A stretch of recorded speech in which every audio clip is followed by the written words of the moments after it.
Seth Macfarlane, Family Guy extraordinaire, creator of the new hit TV show Ted, and not to mention The Cleveland Show. Recently, he's been having some sort of renaissance with the as before mentioned Ted, which many have been stating is actually really funny, which is kind of crazy to say, right? Because when it comes to Seth MacFarlane's work, he's been ridiculed for modern Family Guy and its very lowbrow attempts of humor. This has kind of just been the status quo. Old Family Guy was good, new Family Guy sucks. Every now and then you do stumble upon a Family Guy clip that can make you chuckle, but that's usually only done ironically or because it's morphed into some sort of meme.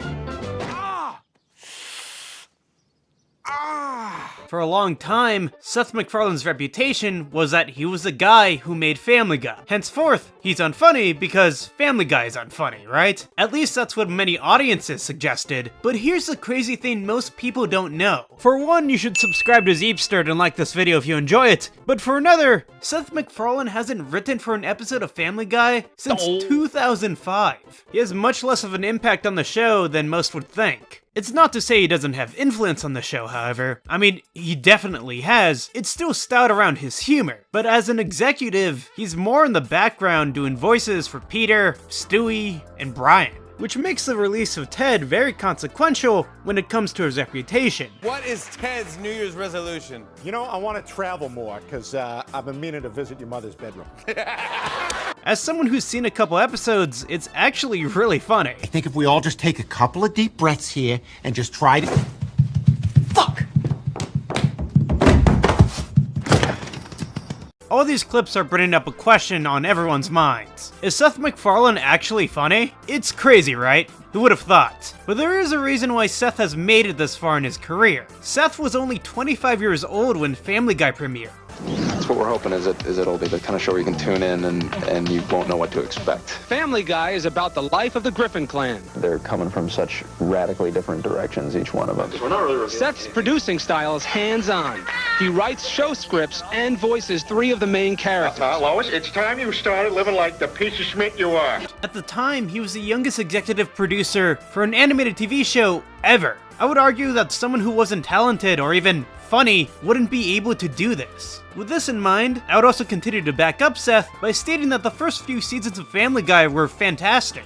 Family Guy's writing was unique. It was nonsensical, random cutaways would come in, referencing whatever pop culture event or TV show, all put under some bizarre circumstances. Along the way, we were introduced to zany characters such as Quagmire, who would say giggity and it was awesome, and Joe. He's in a wheelchair. The show was received decently, lasting 3 seasons until it was cancelled due to low ratings. In many ways, that would have been it, right? MacFarlane's show was done, he might as well do something else. But something amazing about Family Guy is that due to high DVD sales and high ratings on Adult Swim, which would show reruns of old episodes, Family Guy came back. Once it returned, it continued to dominate on TV, getting millions upon millions of views every single Sunday on Fox. Here's the thing though, when Family Guy came back, it came back different. The characters were meaner to each other. The comedy seemed like it was based on pure hatred rather than a wacky family trying to tease each other. Damn it, Meg, will you stop that? That is so annoying.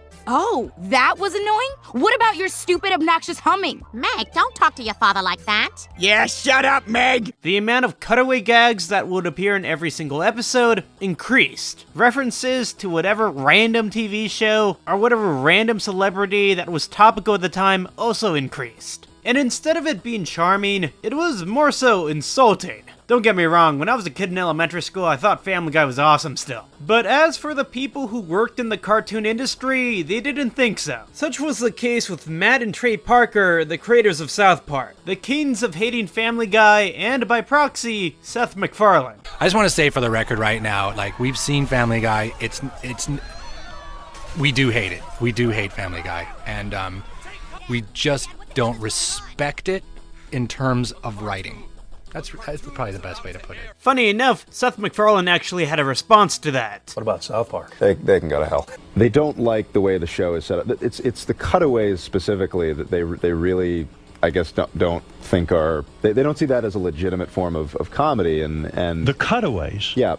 What do you mean by cutaways? Well, the flashbacks, the kind of quick pops on Family Guy, and what do you mean that's not legitimate? You mean a cutaway is not legitimate to them? Their whole thing is that, well, it detracts from the story. It doesn't. You know, and it's They like, care. But then I read this article where they were just really like spitting venom at us and at our staff, and I was like, well, that's kind of lame. It's like, you know, go after me all you want, but you know, don't go picking on writers you don't even know who are making much less money than you. They released an episode titled Cartoon Wars, and where Cartman is really upset over the fact that the kids around him believe that he would like Family Guy, and that his humor reminded everyone of Family Guy. You should like that show. Your sense of humor is just like Family Guy. Don't you ever compare me to Family Guy. You hear me, Kyle?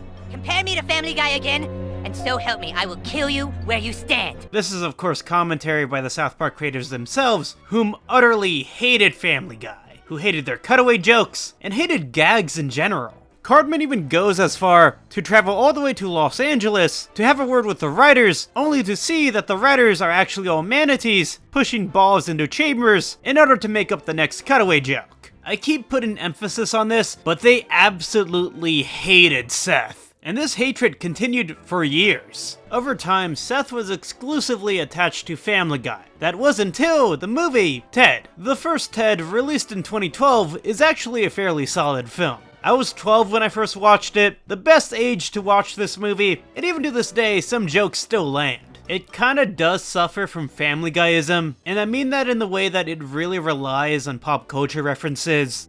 One? Yeah, that little fella's having his own I Am Legend in my nutsack. Well, Asshole! That's what you don't gotta dress like Elizabeth Taylor to put a yam in a plastic. It relies heavily on F-bombs to be funny. I know, this is the main joke of Ted. It's a cute teddy bear saying the F-word. But that concept gets tiresome quick. As an adult, it's a little more jarring to hear Ted say F this, F that over and over again. That being said, 12-year-old Zeep thought this was awesome. The movie did really well. Did so well, it got a sequel. And then, a decade later, it got a TV show. The Ted TV show is the third installment of the Ted franchise, serving as a prequel, following the story of the kid and family from the movies, but set in the 1990s. And against everything that has been established before, everything that we know about Seth MacFarlane's humor, the new Ted is actually pretty good. Must be going full gay on us, huh? Hey, listen, man, it's nothing to be ashamed of. It's the 90s. Times are changing. Hey, anybody else here gay? How is it?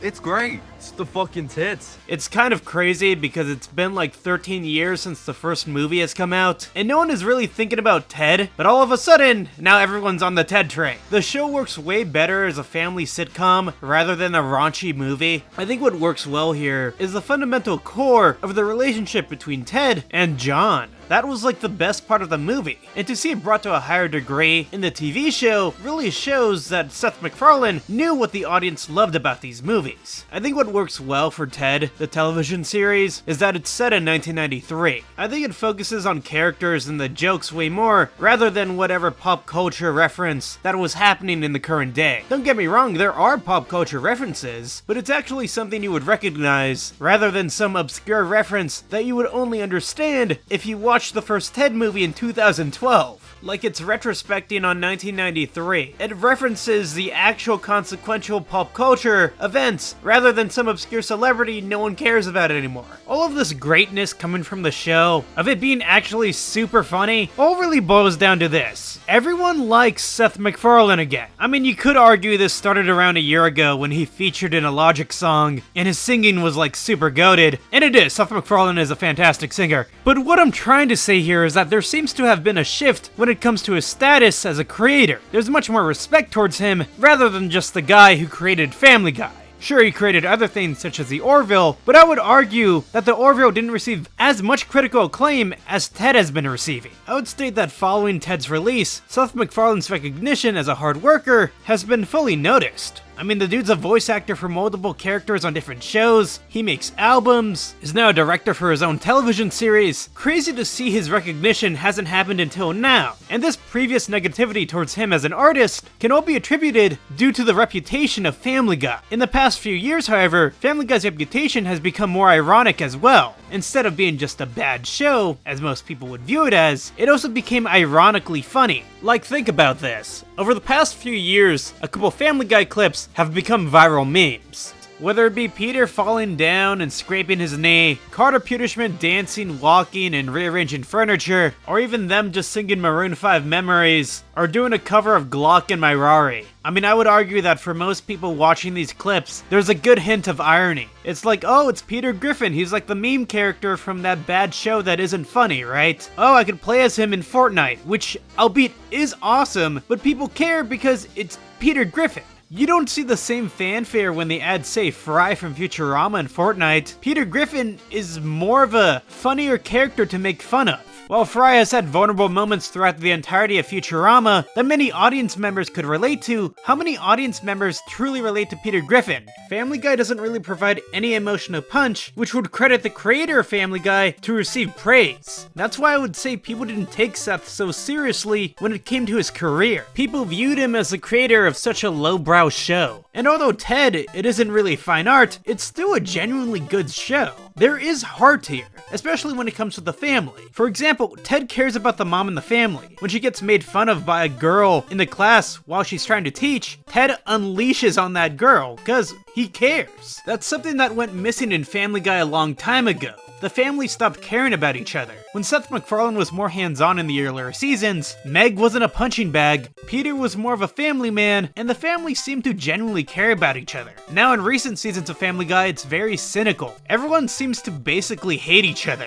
We haven't seen this version of Seth where he clearly cares about writing his characters in a long time. We forgot that he's actually fairly talented, and he was made famous for a reason. And maybe that's setting up a case of some sort of Seth MacFarlane renaissance. It's funny really, because while I was doing research for this video, I stumbled upon a clip of Seth MacFarlane being interviewed by Jimmy Fallon. And in the comment section, someone put, Seth is a paragon of golden age American comedy, all surgically performed through a masterclass of voice acting and singing. He represents what America used to look and feel like. For those of us old enough to remember such a cosmic shift in our culture. Fearless, bold, brilliant, a true American icon. I just think this is funny because he's talking about Seth MacFarlane, Family Guy extraordinaire. But in a case, he may be right. Perhaps we've been selling Seth short for all these years. When it comes to things he's actually passionate about, there's clear effort here. Hell, it was even revealed that Seth MacFarlane performed motion capture work for 2 hours per week for 22 weeks to shoot the TED TV series. I do find it kind of funny though, that Matt and Trey Parker, and this is no hate on South Park at all, they really just hate Seth for existing. I mean yeah, Family Guy, it's not too great, but the hatred they have for Seth MacFarlane and Family Guy, it's kind of wild. I just find it kind of funny that people are finding out that Seth MacFarlane is actually a super funny guy. It's just people hated him before because of new Family Guy. Like, comment, and subscribe. I love you guys. Okay, bye.